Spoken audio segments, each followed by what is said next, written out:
Olá, boa noite, seja bem-vindo a mais um Entenda a Notícia. Todas as segundas às 7 da noite, temos aqui um compromisso, eu e você do outro lado aí, nessa parceria de uma grande audiência que estamos tendo, graças a você, aqui através do YouTube. Aliás, muito obrigado pela audiência que tem aí alavancado, né, cada vez mais. Quero aproveitar o ensejo e pedir para você que ainda não se inscreveu, inscreva-se aqui no YouTube, dê a sua curtida, seu like, que é muito importante para nós. Estamos iniciando mais um mês de agosto, e agosto é conhecido como Agosto Branco. Por quê? Porque no dia 1º de agosto comemora-se, né, o Dia Mundial de Combate ao Câncer de Pulmão. Aliás, é o segundo que mais mata no mundo, né? E a respeito disso nós vamos falar hoje aqui, por se tratar de um câncer muito letal. O câncer de pulmão é o segundo que mais mata, como eu disse aqui para vocês. E o câncer de pulmão ele foi celebrado, e está sendo celebrado, né, todo dia 1º de agosto, em todo o Brasil e mundo afora. Por quê? São mais de 1.800.000 casos por ano de câncer de pulmão, de acordo com a OMS, Organização Mundial da Saúde. E é sobre isso que vamos bater o papo hoje com dois especialistas que estou recebendo aqui com muito carinho, que é um prazer tê-los aqui comigo. Junto comigo o doutor Ricardo Calaf. Boa noite, doutor. Boa noite, Billy. É um prazer estar aqui mais uma vez na TV Século XXI, falando sobre algum tema dentro da nossa especialidade. Doutor Ricardo Calaf, ele que é cirurgião torácico. Também junto conosco o doutor Otávio Martucci, ele que é médico oncologista. Boa noite, seja bem-vindo também, doutor. Eu que agradeço, Billy, pela oportunidade. É uma honra estar aqui do lado do meu amigo, Ricardo Calaf. Vamos ajudar a esclarecer algumas dúvidas e tirar, de repente, alguns estigmas também relacionados ao câncer de pulmão. O câncer de pulmão, a gente tem a data dia 1º de agosto, não somente para divulgar, que deve ser divulgado por todos os meios, a verdade é essa, mas também para parabenizar aquelas pessoas que passou por esse processo e conseguiu superar. Doutor, o número é muito grande, né, doutor? São mais de 1.800.000 pessoas por ano. É muita gente. Isso é devido ao quê, principalmente? Bom, a principal causa é o fumo. Tá? O tabagismo ainda é o fator de risco mais conhecido para o câncer de pulmão. A poluição atmosférica também e exposições ambientais ocupacionais, dependendo da profissão, né, do indivíduo. Mas, inegavelmente, nós temos sempre que lembrar que o cigarro é o inimigo número 1. Tá? Então, o câncer de pulmão não é uma doença exclusivamente do fumante, tá? Mas o cigarro traz e aumenta muito a chance do desenvolvimento da doença. Muito bem. Eu quero aproveitar aqui para perguntar para o doutor Ricardo Calaf aqui. Essa doença ela vem um aumento muito progressivo. Isso é devido a quê, doutor? Eu acho que um dos principais fatores, como o doutor Otávio falou, é realmente o tabagismo, né? Apesar de todas as políticas públicas que já foram instituídas aqui no Brasil, existe ainda um grande número de pessoas fumantes. Quando eu comecei minha carreira, né, há 30 anos atrás, na cirurgia propriamente dita, existia uma relação de cada 10 pacientes com câncer de pulmão, 9 eram tabagistas e 1 não. E essa relação hoje está próxima de 7:3. O que significa? 7 tem antecedente de tabagismo em algum momento da vida e 3 não. Né? Tem outros fatores genéticos, fatores ambientais, fatores profissionais, a poluição. Né? Então são outros fatores, gás radônio, tem outros fatores que também influenciam e que pode desencadear em algum momento uma neoplasia primária do pulmão. Essa incidência é mais em homens ou mulheres? Ela não tem uma incidência, um predomínio muito grande. A gente observa, até por conta, as mulheres também se tornaram, com o passar do tempo, mais autônomas, mais independentes e também criaram também os seus vícios, né? E inclusive o próprio tabagismo. Então, a relação entre homens e mulheres, hoje, eu diria que é muito próxima. A partir de que faixa etária a preocupação a respeito disso? A faixa etária, na realidade, eu até falaria, Billy, considerando o tabagismo como um fator de risco, o tempo de exposição ao tabaco é um fator de risco. Então, assim, o câncer de pulmão, ele vai aparecer depois de um bom tempo do paciente submetido a uma agressão crônica com os componentes que tem no cigarro dentro do pulmão. Então, assim, a incidência aumenta depois dos 50 anos de idade, tá bom? Imaginando que as pessoas começam a fumar no início da vida adulta, né, fumam por décadas e anos depois aparece a doença. Então, depois dos 50 anos, a incidência é maior. Então, após os 50 anos, quais são os principais sinais que a pessoa liga o alerta para ela que ela deve procurar um médico a respeito disso? Quais são os primeiros sinais? É sempre bom dizer o seguinte, numa fase inicial, essa doença não traz sintoma, tá? Ela é silenciosa. Agora, com o avanço dela, o paciente pode ter tosse, perda de peso. Essa tosse pode vir acompanhada de sangue, por exemplo, dor torácica. E numa situação em que a doença já é diagnosticada numa fase muito avançada, o que não é incomum, diga-se de passagem, né, no Brasil, inclusive, nós podemos ter sintomas da metástase e não propriamente do tumor primário. Tá? Então, por exemplo, uma dor óssea pode significar uma metástase de um câncer até então oculto do pulmão. Mas do ponto de vista respiratório, tosse, falta de ar, dor torácica e sangue no escarro. No caso, a pessoa já diagnosticada com câncer de pulmão, doutor, qual é o procedimento de tratamento para essa pessoa? De que forma que é feito? Essa é uma pergunta interessante. Eu vou só fazer um parênteses, né, por conta dessa questão da sintomatologia. Geralmente, o paciente que está sintomático, ele já está, na maior parte das vezes, com um câncer relativamente avançado. Só para você ter uma ideia, 70% dos pacientes que nos procuram, né, isso aqui no Brasil, no hemisfério norte, é muito relativamente semelhante, já tem um câncer avançado e que os tratamentos passam a ser exclusivamente tratamentos sistêmicos. Então, isso é uma coisa importante, só 30%, 25%, 30% tem condições de ser passíveis de cirurgia. Tem uma lesão localizada em que a cirurgia pode ser útil no tratamento. Eventualmente, ou um tratamento que a gente chama upfront, quer dizer, o tratamento primário como cirurgia e a complementação com outros tratamentos oncológicos de uma certa forma, que seria a imunoterapia, a quimioterapia, a tradicional quimioterapia, as moléculas-alvo dirigidas. Então, essa é uma... então, eu queria deixar isso claro. Né? Quando tem sintoma, às vezes, a doença já está avançada.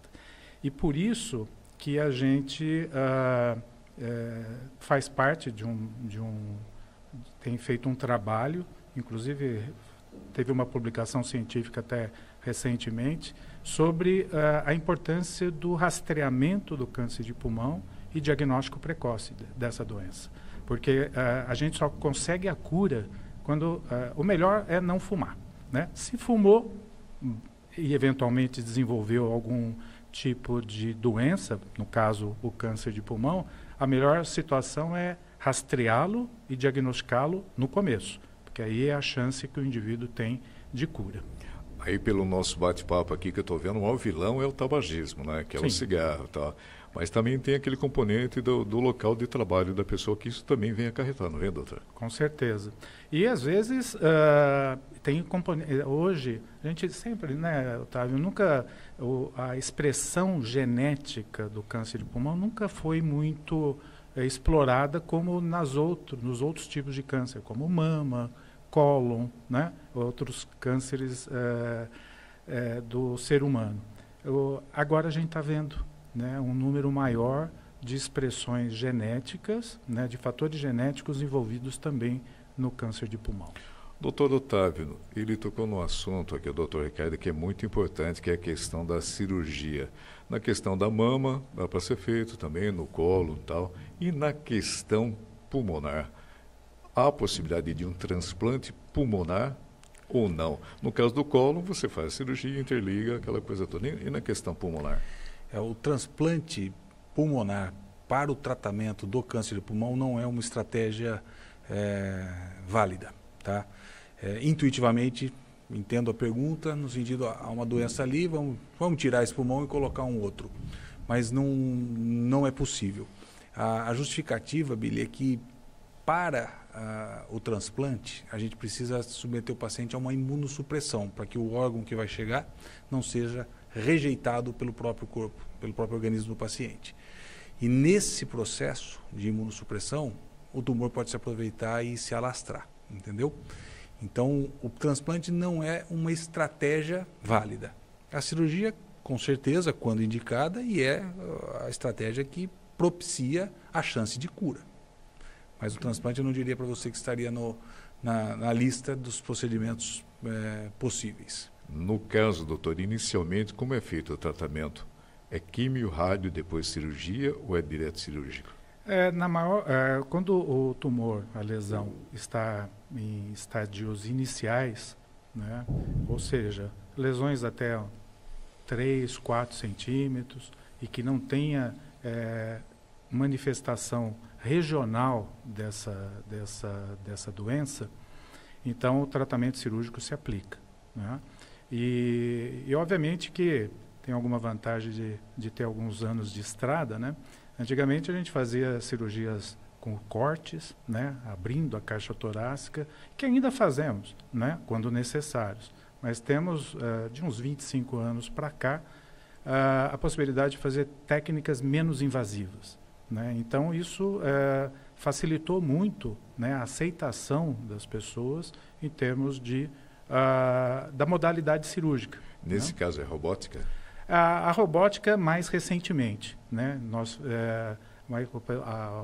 O público sabe muito bem o que é a videolaparoscopia, né? Que é a videocirurgia no abdômen, e no caso da cirurgia torácica, a videotoracoscopia, que é um sistema de vídeo aplicado, que o cirurgião manipula as pinças cirúrgicas, e isso a gente já faz há mais ou menos uns 25 anos, né? E agora, mais recentemente, com a popularização um pouco maior, né, com a informação chegando, né, à classe médica, aos pacientes, a robótica também é uma grande opção. Mês de agosto é o mês conhecido como agosto branco, combate ao pulmão, câncer de pulmão. Para você que está junto conosco, quero desde já mais uma vez aqui pedir para você que se inscreva-se, dê sua curtida, dê seu like, é muito importante para nós aqui no YouTube da Rede Século XXI. E sobre isso estamos aqui alertando a você que está conosco aí, que leve adiante essa informação, principalmente as pessoas acima de 50 anos. E se você fuma, desde já é o momento de você pensar, parar de fumar, né, doutor? Não é essa a verdade? Esse é o recado, né? Melhor estratégia para a gente combater o câncer de pulmão é não iniciar o tabagismo. Aliás, fica um alerta de que os cigarros eletrônicos também são tão maléficos quanto os cigarros convencionais. Talvez até mais. A gente nem tem como fazer essa comparação. Mas esse é um alerta importante, Billy, que a gente precisa passar, porque essa onda de cigarros eletrônicos vem conquistando os jovens, né? E nós estamos num momento de conscientização de que o câncer de pulmão pode ser combatido, né? Os Estados Unidos conseguiram mostrar pela primeira vez uma redução na incidência do câncer de pulmão por causa das campanhas anti-tabágicas. E agora chega essa onda do cigarro eletrônico. É um perigo e um fator de risco que a gente tem que cortar agora. A carga de droga dele é o mesmo do tabagismo? Porque normalmente essas pessoas, que não é recomendado, a verdade é essa, a compra desse cigarro eletrônico, é que a pessoa imagina-se que está saboreando algo que não vai fazer, não vai dar problema de saúde futuramente, que não é verdade, né? Nenhuma verdade, né? É tão maléfico quanto o cigarro convencional. Então, não vem livre de toxinas, não vem livre de carcinógenos, né? Que são substâncias que proporcionam o desenvolvimento do câncer. Então, ele é uma droga também. Doutor, Quais são os exames preventivos para as pessoas fazerem e a partir de quando que deve ser feito isso? Existem, diria, estratégias. O doutor Calaf fez um comentário de rastreamento, que a gente fala muito de rastreamento para câncer de mama com mamografia, né? Câncer de cólon com colonoscopia.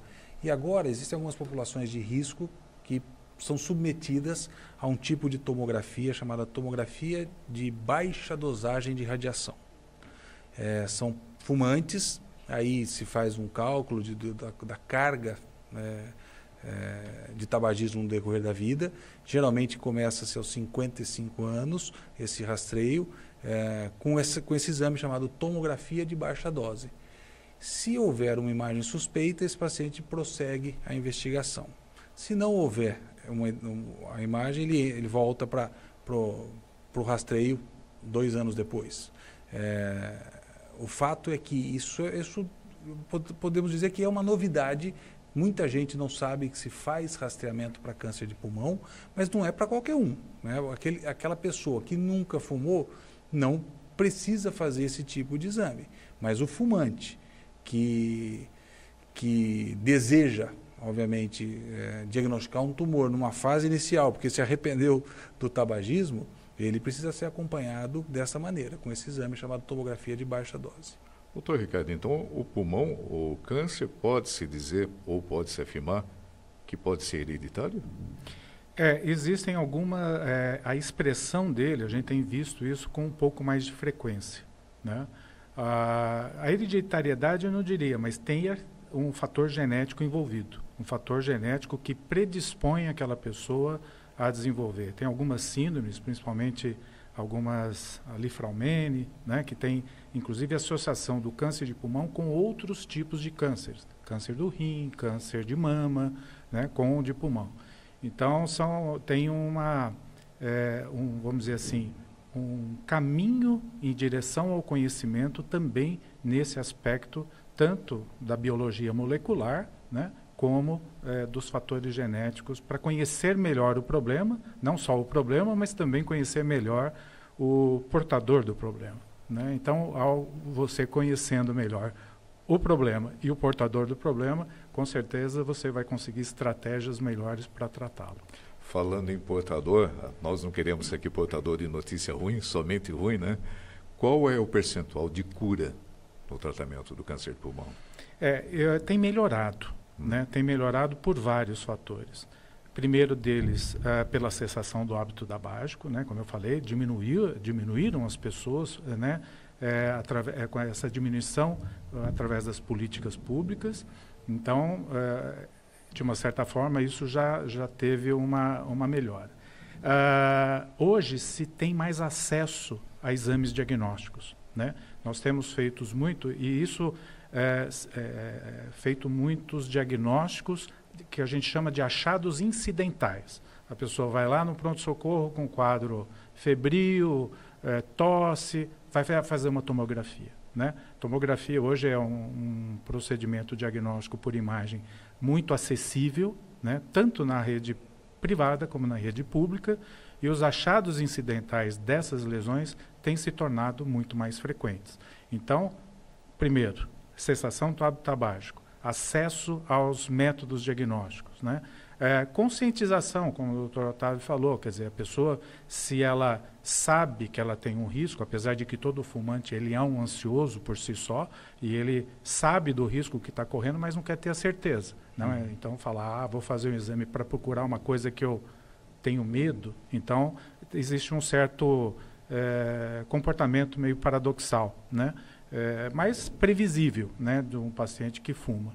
Então, esses fatores, e também com os métodos de tratamento sistêmicos, né? As radioterapias tornaram-se mais precisas, com menos efeitos colaterais, os tratamentos sistêmicos, hoje, o doutor Otávio pode falar muito melhor do que eu, o número de tratamentos oncológicos nos últimos 15 anos foi um crescimento extraordinário, que a gente vem acompanhando, principalmente aprendendo muito com o câncer de mama, com o câncer de próstata, com o câncer de colo, e o câncer de pulmão, para vocês terem uma ideia, os ouvintes, é a primeira vez que provavelmente muitos estão sabendo da importância de se fazer o diagnóstico precoce e o rastreamento do câncer de pulmão, né? Então, começando agora o Agosto Branco, né, vai ser o primeiro congresso brasileiro para discutir exclusivamente o câncer primário do pulmão, o câncer que nasce no pulmão, em Brasília,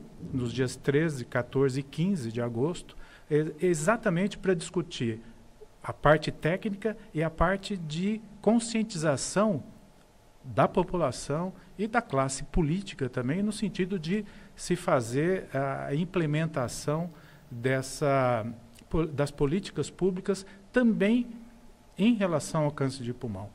Da mesma maneira como se todo mundo sabe, né, a importância do diagnóstico do câncer de mama, do câncer de colo, do câncer de próstata, e também incluir dentro da profilaxia, do diagnóstico precoce, né, do rastreamento para o câncer de pulmão. Doutor Augusto, qual que é a probabilidade de uma pessoa não fumante adquirir o câncer pulmonar? Existe a chance, né, do câncer de pulmão aparecer realmente em não fumantes. O doutor Calaf lembrou bem, hoje, né, de 10 casos diagnosticados, 2 a 3 podem aparecer em não fumantes. Mas como? Provavelmente por alguma predisposição genética, ok? A gente sabe, inclusive, que os descendentes orientais possuem mutações que predispõem ao câncer independente do hábito do tabagismo. Se essa pessoa, por exemplo, ainda assim for fumante, a chance exponencialmente aumenta. Não é incomum, é mais comum que isso aconteça em mulheres do que em homens, tá? Mas foi muito bem lembrado, como disse previamente, não é uma doença exclusivamente do fumante, tá? Ela prioritariamente é do fumante, mas existe a chance sim de aparecer em não fumantes por causa de predisposições genéticas. Doutor, tem um mito, é mito ou verdade? Porque antigamente, quando se falava de câncer, né, automaticamente, todo mundo falava, vai morrer. E a gente sabe que isso hoje em dia não é verdade, né? Quando é constatado o câncer, existe uma luta para se curar, né? Sempre houve um medo na questão da quimioterapia. Vamos falar do tratamento quimioterapêutico. Como que é feito? Ele é direcional ou não, nesse caso? Eu acho fantástica essa pergunta, Billy, porque a gente precisa realmente quebrar alguns estigmas, né? A quimio evoluiu muito, muito.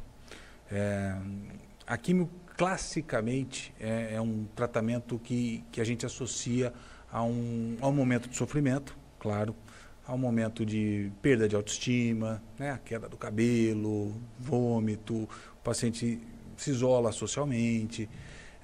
Mas nós avançamos bastante nas últimas décadas, né? Então a quimio hoje, a gente tem um conhecimento muito melhor e não é a mesma quimio para todo mundo, entendeu? Então os casos são dosagens diferentes. Diferentes, medicamentos diferentes, e diria para você que a ciência avançou ao ponto da gente buscar tratamentos ao estilo que a gente chama de chave e fechadura, né? Tentar encontrar para aquele caso o melhor tratamento. Tá? Existem, então, alguns tratamentos, o Dr. Calaf citou as terapias alvo-moleculares, em que você encontra um determinado alvo na célula tumoral, que seja importante para a propagação do tumor, e se esse alvo for rapidamente bloqueado, a gente consegue combater essa doença de uma forma bem diferente do que a gente fazia só com quimioterapia. Tá? Então, esse foi, diga-se de passagem, um dos grandes avanços para o combate do câncer de pulmão, até mesmo na doença avançada. Outro grande avanço, né, além da químio, já falada, é a imunoterapia. A imunoterapia é uma estratégia, foi Nobel da Medicina em 2018, quando 2 pesquisadores, um japonês e um americano, descobriram que no microambiente tumoral, né, existiam mecanismos que a célula tumoral conseguia se proteger do sistema imunológico. E esses medicamentos, os imunoterápicos, diluem esse escudo que protegia a célula tumoral, e o sistema imunológico consegue enxergar o tumor como algo a ser combatido. Então, tivemos muitos avanços, a própria químio melhorou, as terapias alvo-moleculares e a imunoterapia. fora, já dito aqui, as técnicas cirúrgicas, né, e a mudança na aparelhagem, na eficácia da radioterapia. De que forma que é feita a imunoterapia? Injetável. Injetável. A imunoterapia injetável. É um procedimento simples, é um soro aplicado em 30 a 60 minutos. O processo é parecido com a químio? Muito parecido. Só que, ao contrário da químio, a imuno raramente dá vômito, não cai cabelo, tem seus efeitos colaterais, porque, né, não existe tratamento algum sem efeito colateral, mas um outro perfil de toxicidade, não é o mesmo perfil de toxicidade da quimioterapia. Doutor, a imunoterapia está na rede pública ou somente na rede privada? Infelizmente, o acesso no setor público ainda está muito restrito, porque o SUS não cobre esse tipo de modalidade terapêutica. E esse também é um dos motivos que vai acontecer esse congresso agora em agosto, comemorando aí, mais uma vez lembrando, né, o Agosto Branco, mês dedicado, né, à discussão do câncer primário do pulmão, exatamente no sentido de, junto ao Ministério da Saúde, toda a classe médica, política, classe organização não governamental, enfim, toda a sociedade, no sentido de ter maior acessibilidade e equidade nos tratamentos de toda a população.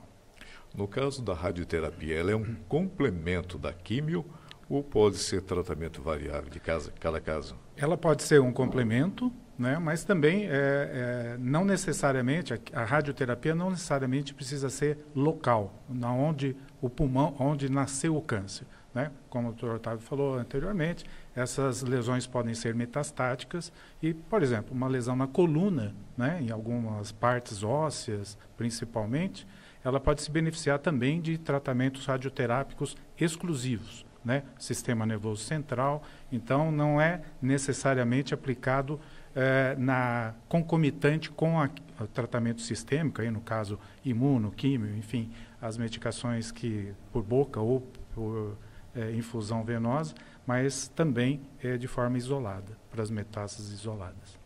Nesse congresso que o senhor vai participar, os senhores, né, vão participar, há a possibilidade do setor privado participar financiando a imunoterapia?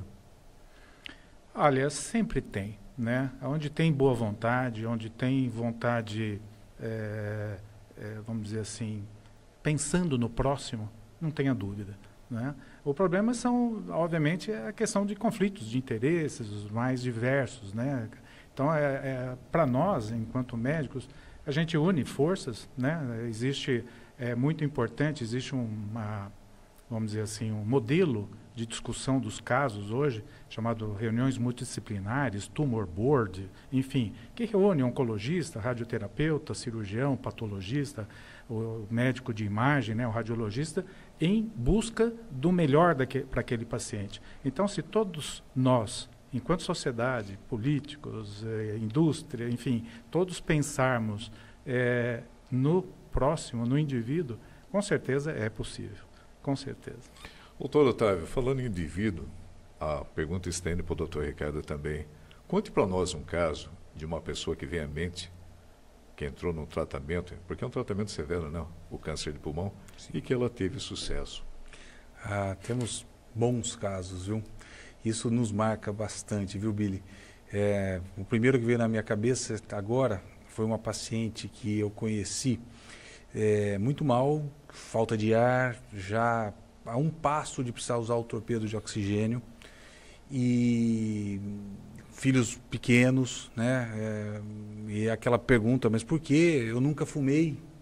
E eu falei, olha, calma, existe a chance, de repente, de a gente achar um tratamento muito específico para você. E assim foi feito. Nós fizemos um teste molecular no material da biópsia do pulmão e encontramos uma determinada mutação lá que levou essa paciente a ser tratada com comprimidos. A resposta foi tão rápida, que ela mandou para mim mensagem dizendo que ela conseguia já sair, passear, caminhar, E meses depois, ela fez o caminho de Santiago da Compostela. E trouxe para mim uma medalha que, para quem completa o caminho, né? E ela fez esse caminho, isso me marcou muito. Essa paciente é um daqueles casos que eu disse para você, do tratamento chave e fechadura. Ela está viva há 2 anos e meio, 3 anos, o que era inimaginável, né? Ela falar em sobrevida de um câncer de pulmão avançado nessa magnitude, com um medicamento, né? E a ciência evolui e já apareceram até medicamentos, vou dizer assim, que possam substituir caso esse deixe de fazer efeito. Que benção. E o doutor, tem algum caso? Eu acho que eu só queria lembrar de um detalhe, de uma pergunta, que é a questão da sobrevida do paciente com câncer de pulmão. As pessoas, por exemplo, um paciente que tem uma lesão de 1 centímetro dentro do pulmão, sem nenhuma manifestação regional ou metástase à distância, ele tem uma chance de sobrevida de mais de 90% em 5 anos. Né?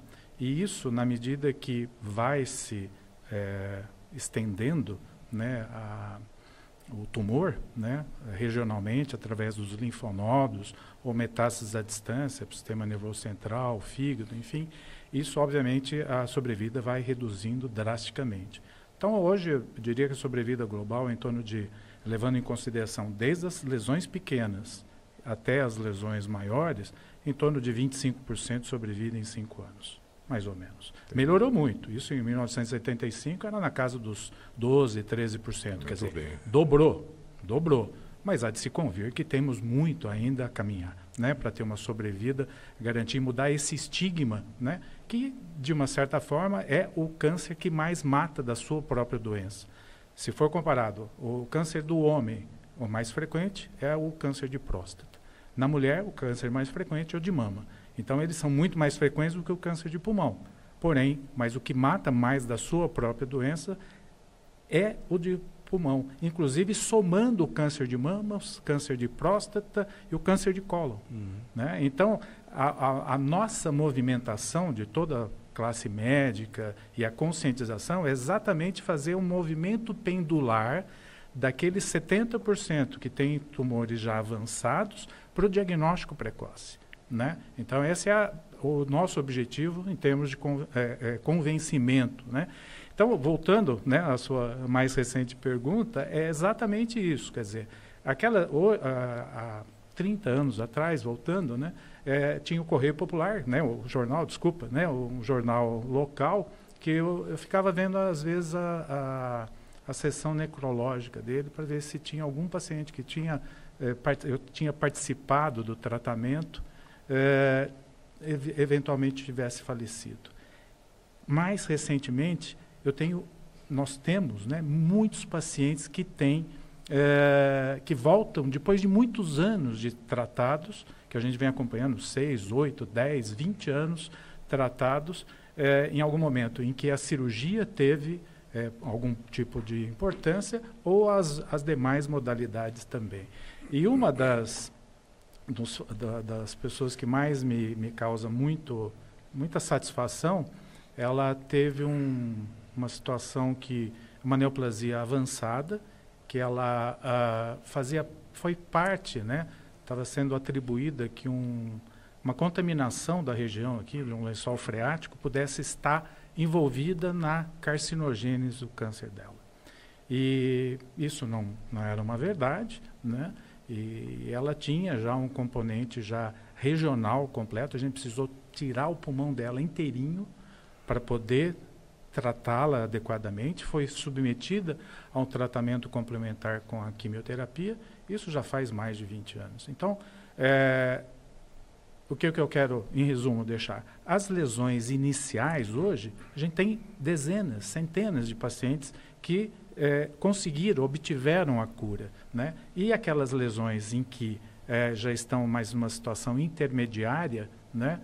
Que a gente chama aí de estadio 3A, né? Que são os estadios mais intermediários em que não está tão avançado, mas também não é uma lesão inicial, esses também têm se beneficiado bastante. Então, a gente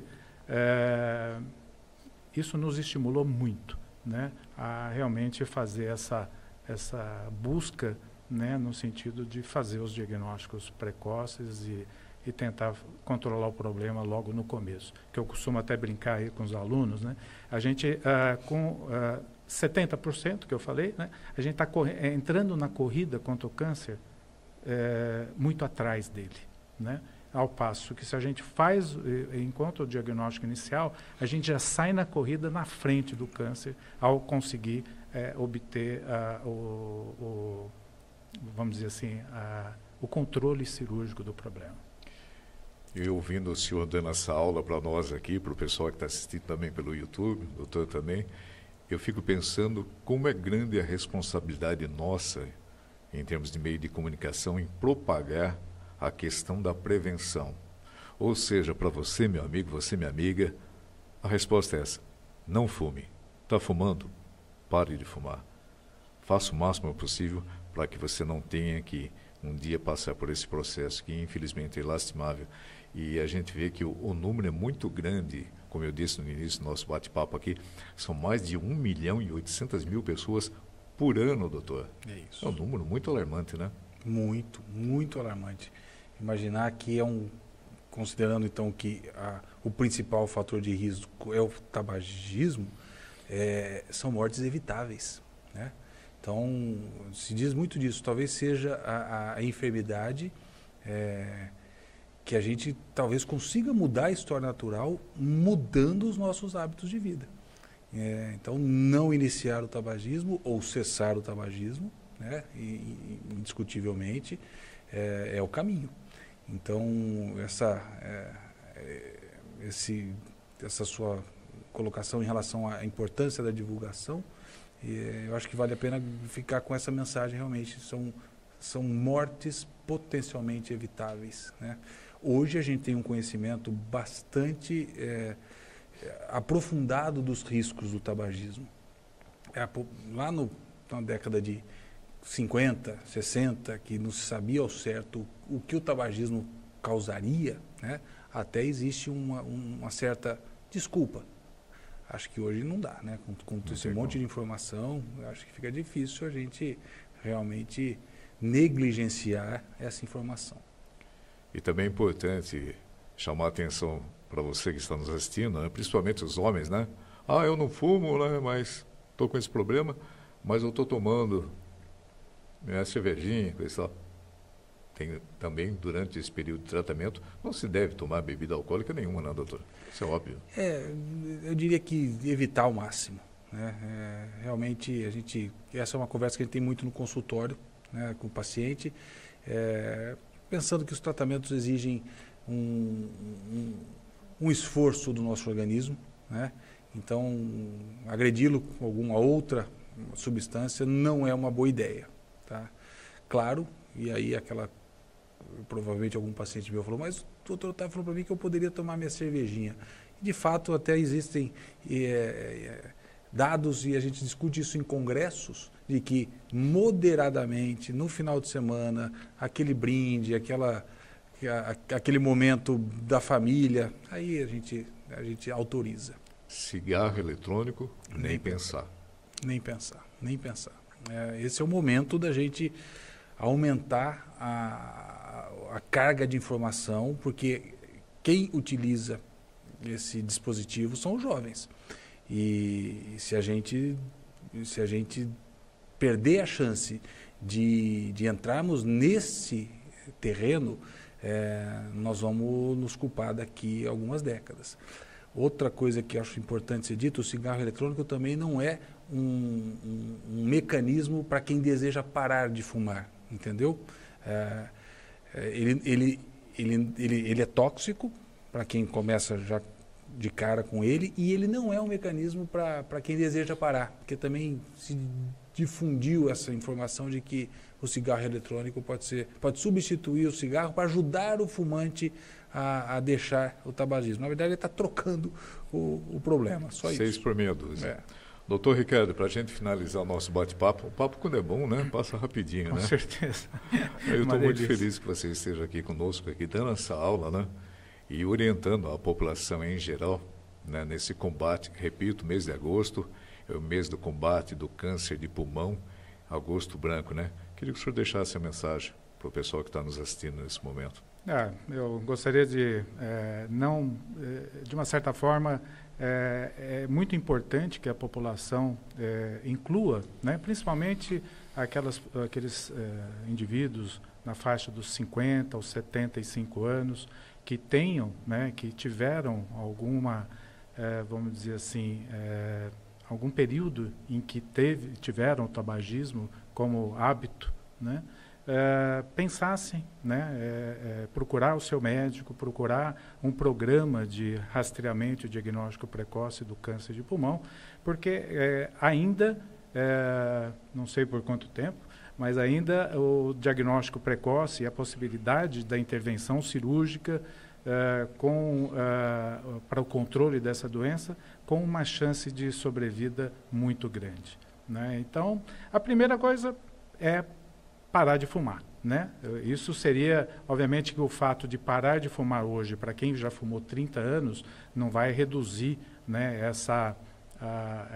a zero o seu risco, mas vai diminuir muito a exposição, né? Não adianta ficar colocando inflamável, né, numa fogueira, né? Então, obviamente, a cessação do hábito tabágico vamos dizer assim, a prevenção primária mais importante, né? E procurar, né, o seu médico, o seu pneumologista, o seu cardiologista, o seu médico de família, enfim, para buscar, né, ou eventualmente um programa estruturado de rastreamento de câncer de pulmão para o seu diagnóstico precoce. Doutor Ricardo, muito obrigado pela participação do senhor essa noite aqui.